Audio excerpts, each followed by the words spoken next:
Hey, have you ever had like a fly like come in, in your car, or whatever, and it just annoys you, start flying around your face, and just get on your nerves. So at the beginning of the day, a couple of days ago, fly just flew in my truck, right? And I was just ready for it just to just get on my nerves, and it's gonna be, I'm gonna have to pull over and just shoo it out or whatever. But it just came in, and it just did nothing, didn't bother me, just flew around a little bit, and then at the end of the day, after I drove like 500 some miles across country or whatever, I got out the truck and it just flew out like it was hitchhiking or something. I don't know. It was weird. I mean, just something I never experienced. I guess I don't know. It was just something I noticed anyway. Okay, we ready? All right. On this episode, we're going to talk with Representative Chip Roy about illegal immigration and some other things. And we're going to talk about, I guess, this is a bad week for abortion providers, which means it's a good week for babies. And a little bit on Spider-Man and the MCU, if you care. So, all this on this episode of Trend Chat.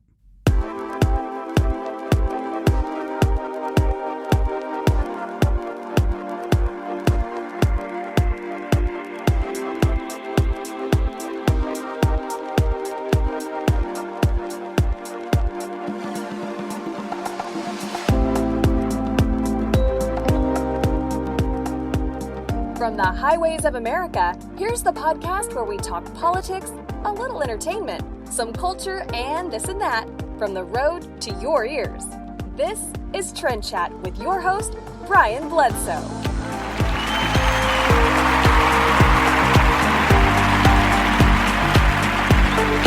And welcome to another episode of Trend Chat. I am your host, Brian Bledsoe. And if you want to connect with us, we're on Facebook, Instagram, Twitter, or Snapchat, and even TikTok. It's all the same name, at Trend Chat 24/7. First off, I just want to thank 1776united.com for their support. And, as someone that is a frequent customer and really like their mugs and shirts and hats and all. And I know a lot of times, even recently when I was at this Heritage event, the Betsy Ross flag hat that 1776 has got some attention. Some people wanted to know, especially down in Austin. I ran into some people who were, I guess, if you don't know, Austin is basically the California of Texas in a way. Like most state capitals, if you really think about it, regardless of whether it's a red state, blue state, or whatever, the state capital tend to be the most liberal part of the state. And so Austin is no exception.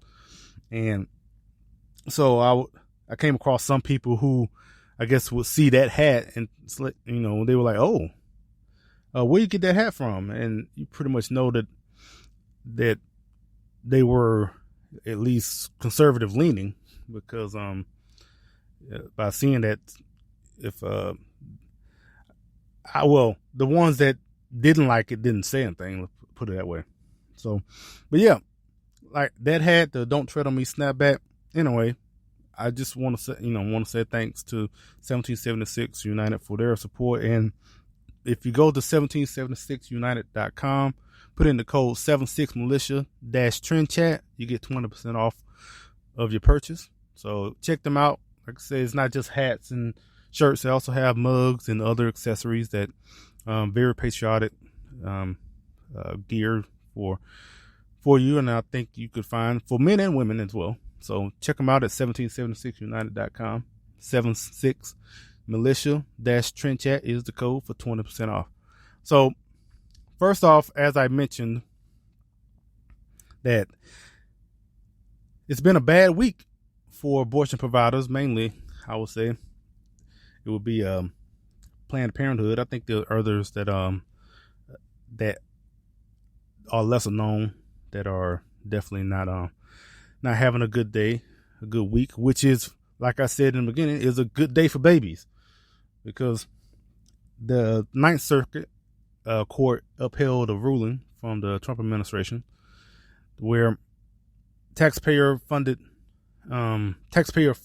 put it that way, from these abortion providers, they can have access to it if they provide abortions.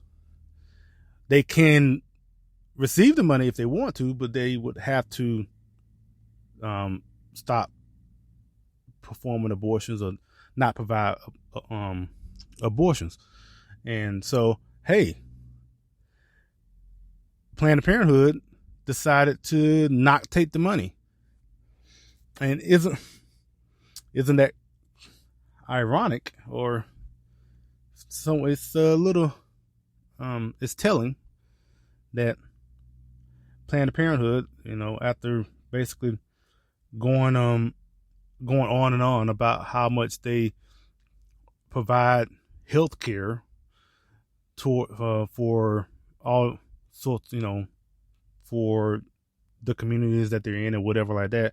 And they talk about how much that abortion is not really the issue. They like throw out the stat that they only provide 3% of abortions, which is just a blatant, deceitful stat.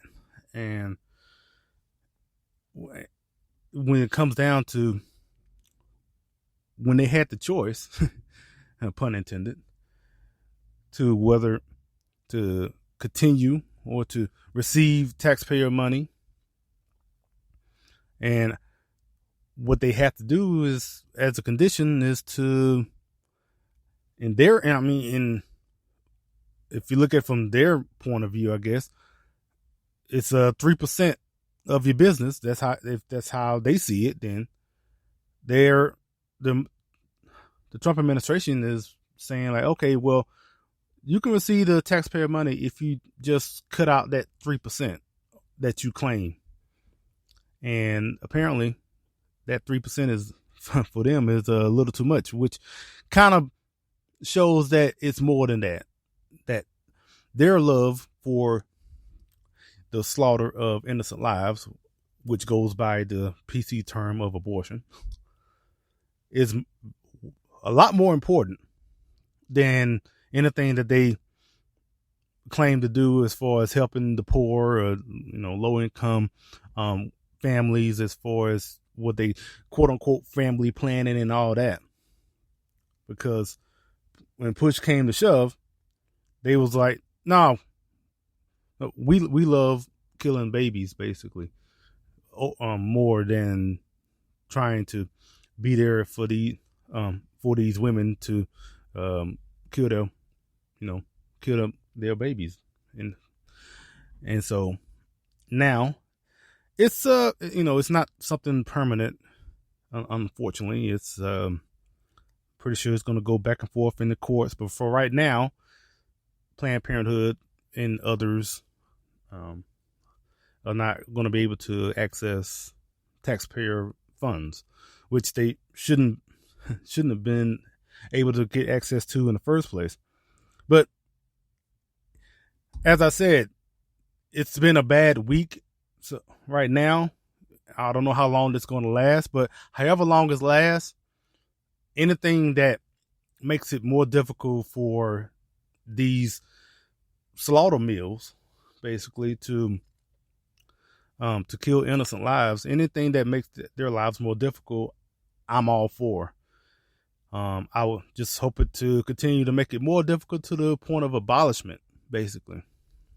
That's, for me, it's all about abolishing abortion, where we see abortion to be the evil that it is, the way we look at slavery now.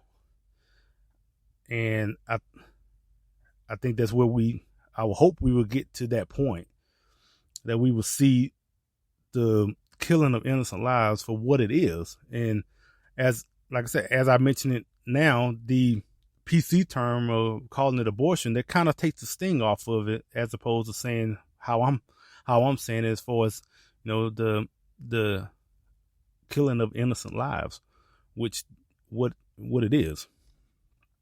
So, let's let's hope and pray that this will continue. And I commend the Trump administration for taking this step.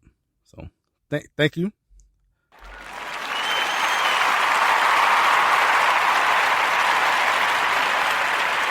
And let's keep it up.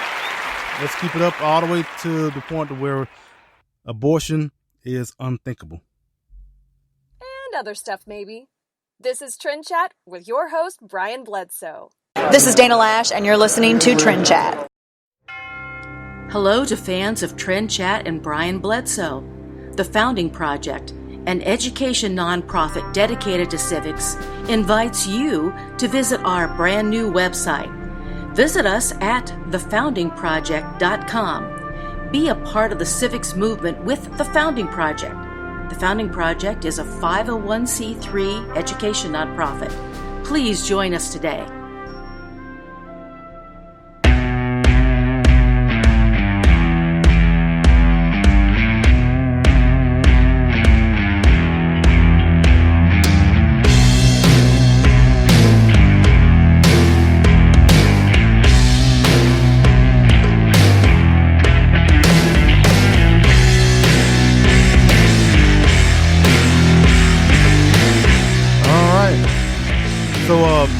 In talking about the last segment, I just want to mention about Cultural Life, COL1972.com. They're another great supporter of the show and want to definitely give them a shout out. And I would say check them out at COL1972.com. They're a pro-life fashion line, so check them out.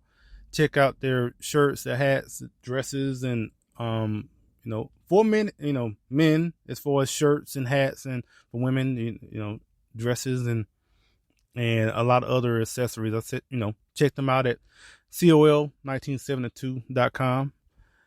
They're out to change the, having fashion that is for life, because if you look at, I would probably say all these major fashion lines, they're all, I wouldn't say tilted to the left. They're probably just, all just totally left. They're not even left leaning. They just left.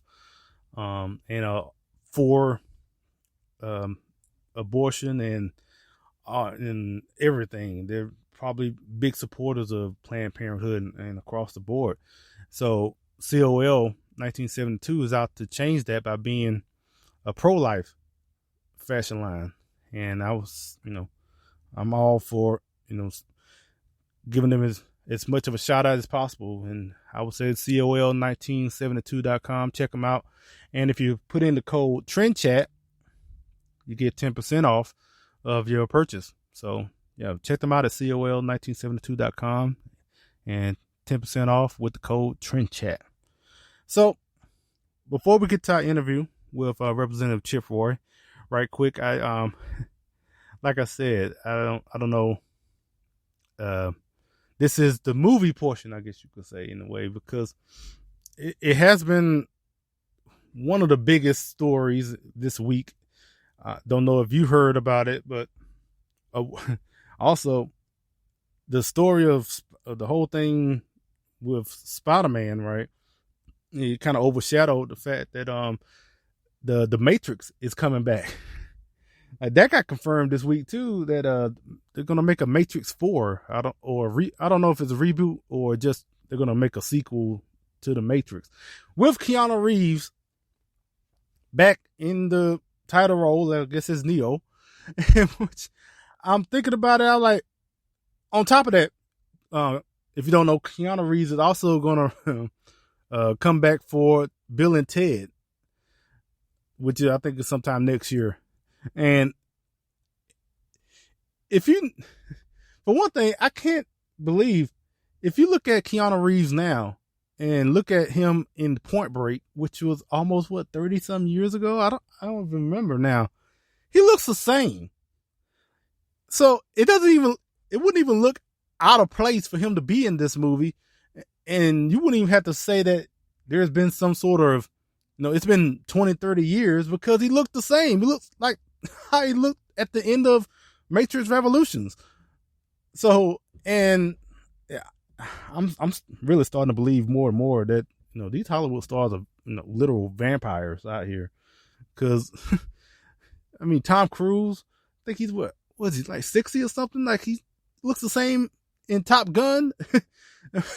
Yeah, it's crazy, but I don't know when Matrix is coming out, but that news came out this week too. But that got overshadowed by the whole thing with Spider-Man, because apparently Spider-Man and is not going to be in the Marvel Cinematic Universe anymore, because there's a behind the scenes deal between Sony Pictures and Disney, and you know, I know most of you probably don't even know anything about how this, you know, how it's been going back and forth with the two studios, but I just find it fascinating because, so back in, what was it, 2015, I guess, Sony has always had the rights to Spider-Man, at least for a long time. So, but that's different. That's a different studio that Disney, which Marvel is under, and Marvel wanted Spider-Man to be in this, you know, universe to, you know, put his character in some of these movies. So Disney cut a deal where, which I think, I don't know why, I guess they were desperate at the time, where Disney said, we'll just take 5% of the profit, and we just want Spider-Man to be in these movies. So the first movie was Captain America Civil War. And so, okay, they agreed, which, you know, if Disney's saying they only want 5% and Sony could just lend out the character and they still get 95% of the profit from the character being in the movie, I don't see that's a bad deal. So, yeah, they did that. And so he's been in Captain America Civil War, his own movie, you know, Homecoming and Infinity War, and then Endgame, and then, you know, the most recent movie, Far From Home, which made $1 billion. And now we got to the point, I guess Disney looked back at that deal after all the success of Spider-Man and only getting 5%. I guess they said, hey, Sony, you know, I don't know how the discussions went, but I could think of it going kind of like, we've done a lot for your character, and we would like a little bit more, other than 5%. I mean, we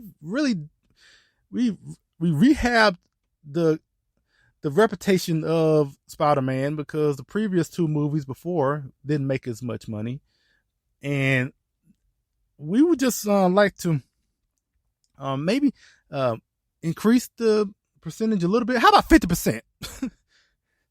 I mean, for one, this is all in public now, you know, and so who knows what they're really asking and whatnot. So it could be, I feel like this is kind of like, I think Disney kind of put this out there to make Sony look bad, and because it worked. But if you really think about it, if you from on Sony's side, hearing where you had this deal where you were keeping 95% of the profits from these movies, and then all of a sudden Disney comes in and said they want 50. Yeah. So I will step away from the table too. So that's currently what's going on right now. Things can change. You can, you know, negotiations is, as we all know, negotiations can go on forever, really. So I just found it funny, because I'm like, okay, Disney just gonna come in and ask for a half now after basically getting nothing. And so, which I understand on Disney's part, I also understand from Sony's part, from saying like, no, we don't want to give up 50% of our profit. Like, are y'all crazy? That's, for one, it's their character, so why would they give up that much money? They'll be losing money then, basically. They can make their own movie. So, say for instance, like right now, so they stepped away from the deal, and now they're looking to make their own movie without Marvel in it, without Marvel's, input into the movie. They can make their own movie. It may not be as successful, but they'll still make money. They'll make more money as opposed to giving up 50%. So anyway, it's a whole bunch of business, like, lingo and all that. And I just found it fascinating. So I just wanted to bring that up right quick. So anyway, after this, we're going to go straight to our interview. I'm pretty sure I hope someone enjoyed that. I hope someone just maybe didn't know and like, oh, okay. Yeah. Or others, maybe others out there are probably like, oh, will we hurry up and get to the interview? I'm ready to hear this. I'm ready to hear from Representative Chip Roy. And look, we're going to get there. So, after this, after these words, here is our interview with Representative Chip Roy. This is Trend Chat with your host, Brian Bledsoe. Hey everybody, it is Chad Prather, host of the Chad Prather Show. You are listening to Trend Chat with my man, Brian Bledsoe. Come on with it. Hello, this is Brian Bledsoe, host of Trend Chat. Also contributor at Politichicks.com. Here to tell you about the new book called Politichicks, A Clarion Call to Political Activism, with over 300 pages from contributors like myself, talking about topics such as education, social issues, healthcare, the Second Amendment, and of course, activism. I encourage you all to check it out at Politichicks.com, and is also available at Amazon and Barnes & Noble. Hello, this is Trent Chat, and we are very pleased to have Representative Chip Roy with us, a representative of the 21st District in Texas. How you doing? Well, I'm doing great. Thanks for having me. It's an honor to be with y'all. So, first off, I guess if people want to know, where's the 21st District? Well, I'm honored to represent the district between Austin and San Antonio. It's got a chunk of both cities as well as a good chunk of the Hill Country. It's a great place for Texas music, barbecue, and a great history of strong Texans. It's a great place. Yeah, so we're here at the Texas Seminole Summit for Heritage Action, and we just finished a panel talking about illegal immigration. And I had a couple of questions from that because a number of things that you mentioned, like you said that the Border Patrol is doing diaper patrol instead of Border Patrol. Yeah. I guess, well, what do you mean by that? Well, the Border Patrol's job is to actually patrol the border. That is to be in vehicles, be on horses, be on foot, running up and down the Rio Grande River, making sure that we stop people who are trying to come across the border illegally and not following our laws and going through ports of entry and doing what they're supposed to do. Border Patrol, unfortunately today, because we've allowed our laws to become something they're not supposed to be, they are in managing processing centers. They're dealing with the vast number of family units with children who are being used as tokens, as tickets to try to come to the United States of America, because the word has gotten out around the world that if you show up to the border with a child, then you're going to get caught and then released almost immediately. And that's what's happening. Border Patrol is getting people who seek them out. They don't run from them. They seek out Border Patrol. They get taken to a facility, processed, and within 48 hours, they are taken to a bus station or to an NGO and sent throughout the United States of America. And since October 1 of last year, this fiscal year, we've had 900,000 apprehensions. That's not counting those who haven't been apprehended. And 600,000 of those have been caught and released. And it's an extraordinary number. So Border Patrol is not actually able to do its functional job. It's not their fault. They don't have the resources and they're overwhelmed. I know another thing you mentioned is that, a lot of people don't know about those numbers as far as people being caught and released. Not many people know about that. I guess maybe clarify on that. I didn't hear that. The American people are busy doing their jobs, taking their kids to school. They got lives to lead, and unfortunately, they don't get to follow all these details, and the media doesn't care to make sure that everybody knows it. So we need the American people to be able to understand it. When they do, then they are really frustrated because they're seeing their communities getting overrun, and they don't understand the extent to which that many people have been distributed through the country. 600,000 people have been caught and released, and only 80 to 90% of them, only 10 to 20% of them are showing up for their hearings. So that means they're staying here and becoming, part of the communities and staying in the United States, using, the government programs, state, local, or in schools and so forth. Now, again, happy to have as many people legally come to the United States as possible.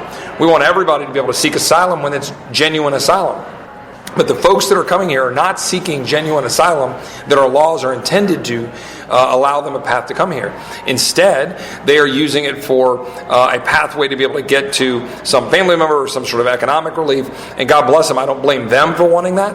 But our country cannot be a wide open border. Because look at it. If you have 900,000 people who've come and 600,000 been caught and released, if only 1% of that group is doing something crazy, you got 9,000 people doing something crazy, right? So that's our concern. We've got a security problem in a post 9/11 world.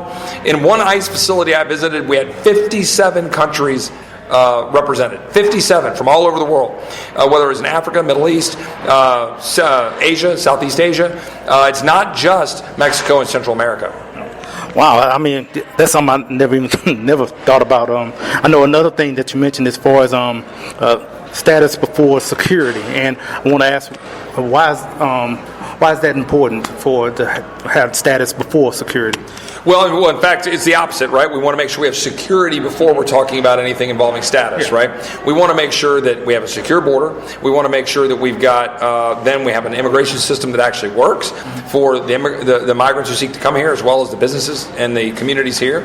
And then and only then, if we've secured our border sufficiently with a physical infrastructure, wall, fence, reformed our asylum laws, reformed our catch and release policies, made it to where it's actually workable, and then created a point-based, merit-based immigration system that does what it's supposed to do, only then can we or should we have a conversation about status or what we do with those who have come here illegally.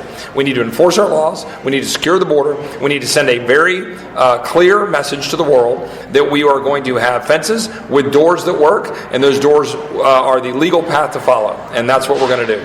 Okay, yeah, I noticed when you mentioned it, yes, the way you said it. Like that. That's what. Yeah. So that was my fault on that. No, it's fine. I get it. Like, the immigration law is one of the most complex and confusing areas of our public policy. I mean, I've been working on it for 13, 14, 15 years, and it still creates those kinds of issues and confusion. The fact is that if you put everything together, some comprehensive approach, it has failed every time under every different political combination. Republicans, Democrats, in the White House and Congress, doesn't matter. When you try to do it all at once, it fails.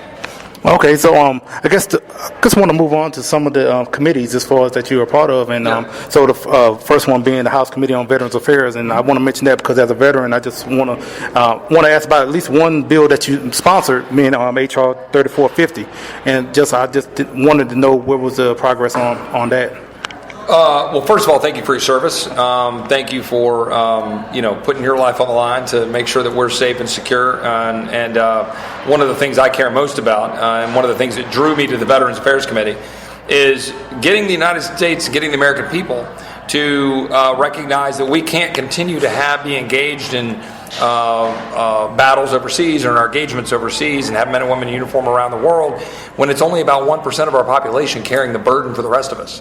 And I think that's something we need to really look at and focus on. Something I'm trying to do. I'm trying to make sure that our health care for veterans is improved. The Mission Act was just signed by the President earlier this year. I think it was early this year. The Mission Act will allow for better choice for veterans and get them the access to be able to go out in the private sector in a combination with the VAs. Some VAs do great work. Some VAs do less than great work. And I think it depends on where you are, and that shouldn't be the case. If you're a veteran, you should be able to get the best health care possible. And I think the Mission Act, combined with the Choice Act, which you passed before, may do that. 3450, I got to remember which number that is. I can't remember. Just to prohibit the Secretary of Veterans Affairs from transmitting certain information to the Department of Justice. Sure. Yeah. So this is a bill that is designed to ensure that if you're a veteran, that your Second Amendment rights to be able to defend yourself and your family can't be taken away because somebody might be suggesting that because of PTSD or some other result of your service that you have your Second Amendment rights taken away. Obviously, if somebody is a danger to others, there are methods by which you can ensure that they're not taking action, but doing something to harm somebody.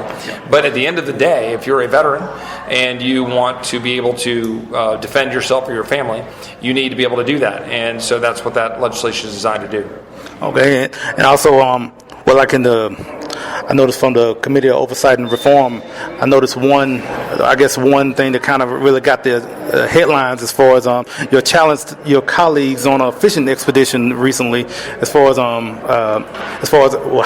White House aides and whatnot. So, sure. So if people don't know, what was that about? So oversight's function is to make sure that we're looking over the executive branch, right? We're Congress. The oversight is to look at the executive branch and make sure that they're following the laws, that they're executing the policies that ought to be executed. And so one of the issues that has been raised by my Democrat colleagues on the committee is going after a few members of the White House, specifically Kellyanne Conway, who's a friend of mine, as well as the daughter of the president, and trying to go after and dig into their emails and their private communications. And they're doing so for a total fishing expedition to try to embarrass the president and embarrass the family. There's no basis for their desire to go after it. They've been complying with the law.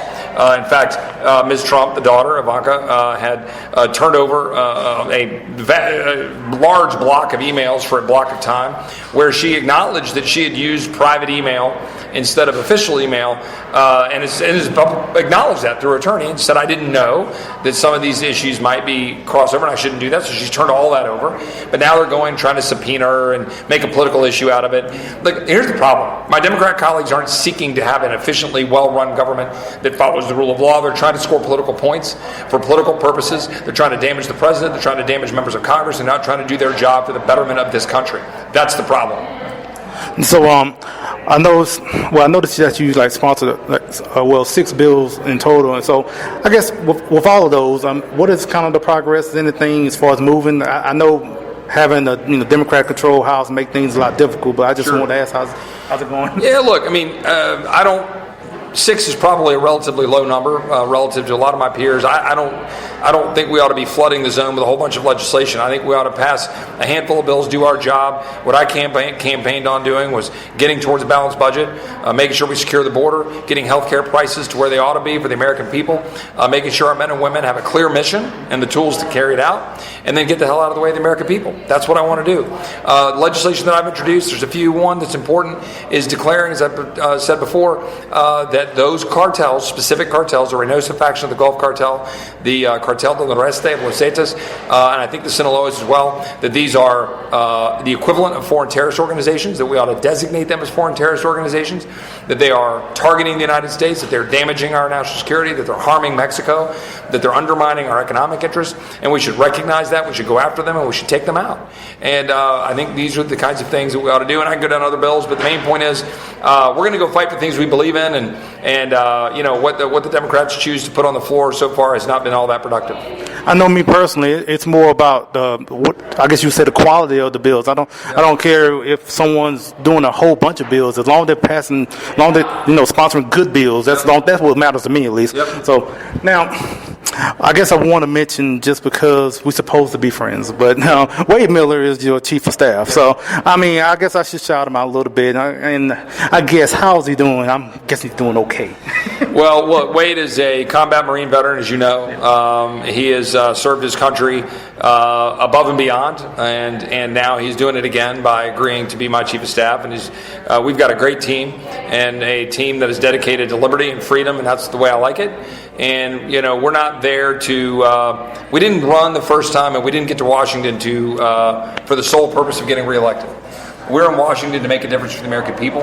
We want to limit the size of government. We want to fight for freedom. We want to fight to defend constitutional rights. We want to have a national sovereign nation that we can be safe and secure in, and involve secure borders, and making sure that and look, and Wade he's the leader of the team, and he's certainly got a lot of leadership capability, having been a combat Marine veteran. I'm very blessed to have him and my entire team in place. I could certainly take some swipes at him just for fun here. I've known Heritage Action for a long time. I've worked with a number of the folks involved with it, whether it was Tim Chapman, Mike Needham before he left to go to be Marco Rubio's chief of staff, and numerous folks at the Heritage Foundation and Heritage Action generally. I'm certainly Drew White was a friend of mine who worked at the Heritage Action, who's now working for news source here in Austin, the Texan. But I appreciate all that you all do, and look, I worked with Wade before, so I knew what I was getting, and that I know the good and the bad. And I'll just leave it to that. Well, I mean, he was the regional coordinator. He's the one who signed me up to be a Seminole. So I will say I wouldn't be doing this right now without him, because he's the one who kind of really got me started in doing anything. That was clearly a genius move on his part. I don't know. He's gone downhill a little bit because no, I'm just kidding. I would say that too. So, but like I said, Wade's great though. If people want to find you on social media, where would it go? Sure, on Twitter it's ChipRoyTX, Chiproy, Texas. So ChipRoyTX. And if you go to my website at chiproy.com, you can get all sorts of good information, both political as well as substantive. And my official website would be roy.house.gov, where we put out press releases and so forth. Encourage everybody to get out there, learn the issues, demand that your members, whatever district they're in, whatever state they're in, that they go follow the Constitution, follow the law, fight for you. We are at pitched battle to save this republic for our kids and grandkids, and so I'd encourage everybody to get out there and fight hard to do it. All right, thanks so much for your time. Hey, appreciate it. God bless. What's going on, folks? This is Colin Noir, and you're listening to Trend Chat.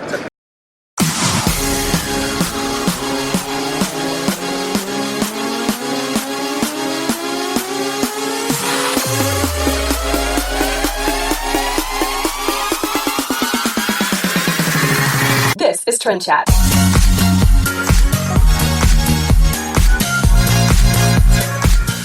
All right, and again, thanks to Representative Chip Roy for joining us. And as I mentioned at the end of the interview, a previous guest to Trend Chat, Wade Miller, who has been on, and just wanted to give him a shout out, and like I mentioned before, because way back a couple years ago now. Well, actually, on Facebook it said that it was 6 years ago, I guess this week, when I attended my first Heritage Action event, where that's why I met Wade, and that's where he put me in, asked me about being in the Sentinel program, and so like I said in the interview, I think if I wasn't a part of that really gave me the confidence that I needed to know about the issues and to be able to be a more effective, activist, and to reach out to whether it's my community or even to lawmakers like Representative Chip Roy. So just shout out to previous guests, Wade Miller. And if you want to hear that interview, that's like in the first year. And given that I just thought about this right now, I don't know which episode, but that's close to the beginning. I'm guessing that's in the first 50 episodes somewhere, if not the first 20. So go back and check them all out, and listen to every episode. I would really enjoy that personally. So, and if I haven't mentioned, like, share, and subscribe. Follow everywhere: Facebook, Instagram, Twitter, Snapchat, TikTok, all social. I think MeWe, Parler, all of that. Like, share, and subscribe. 5-star reviews everywhere. I've noticed a lot of you listen on Apple. Go there and leave a 5-star review, and share it with your friends. So, Speaking of Facebook, something I didn't mention last week was I was on Definitely Holly's Facebook page, doing a live video, and we just talked about being a conservative and kind of just talking a little bit about my start as far as getting involved politically and stuff like that years ago now, and talking about what I think of President Trump's tweets and all that. So it was about an hour long. So go to Definitely Holly's Facebook page. So just Definitely Holly, and check that out. And that was last week. So now I noticed that we started very late. I guess very late, depending on when you're listening to this, because normally this is on at least Thursday night. This is being recorded early Friday morning.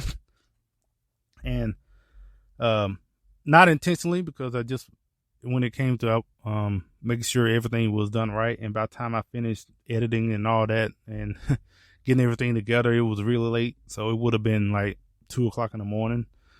So it was already past Thursday night anyway, or at least right close to it. But I mentioned that by wanting to ask you if you're listening to this right now and knowing that it normally comes out on Thursday, if you're listening to this and we're waiting on Thursday, first off, I apologize. I wasn't doing that on purpose, but I would like to know who are waiting on the Thursday drops, right?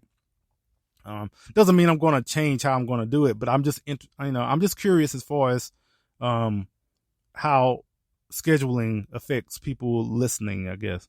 And so, yeah, so if you're listening to this, let me know. If I don't know how you're receiving the podcast, maybe just you get downloads. I know personally, I listen to a number of podcasts, and what happens for me is that podcast episodes just download overnight. So around 2 or 3 o'clock, I have it set to where the podcast that day or whatever that comes out that day gets downloaded overnight, and I listen to it throughout the day the next day. That's how I do it, at least. I know a lot of people do it, a bunch of different ways. So I'm just curious as far as that. So, and for the people who are listening to the Trend Chat. So thank you for listening. I really appreciate everyone who has been listening so far, and just I really am grateful, really, for everyone that has been a part of this. And again, I would say, Facebook, Instagram, Twitter, Snapchat, it's all the same name, at Trend Chat 24/7. Like, follow, share, subscribe, and next week we'll have, I should know who we're going to have. We're going to have Molly Hemingway and Carrie Ciravino to talk about their new book, Justice on Trial. So that'll be next week. And until next week, we'll chat with you later.